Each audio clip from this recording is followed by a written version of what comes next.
If you're experiencing billing problems on Snapchat, follow these steps to resolve the issue efficiently.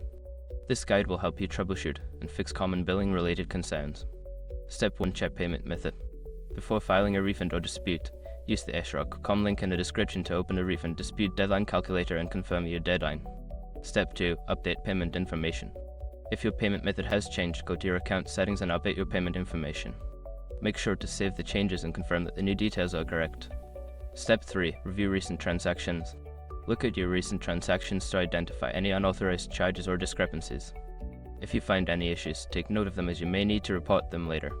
Step 4. Contact Snapchat support. If the problem persists, reach out to Snapchat support through the app or their website.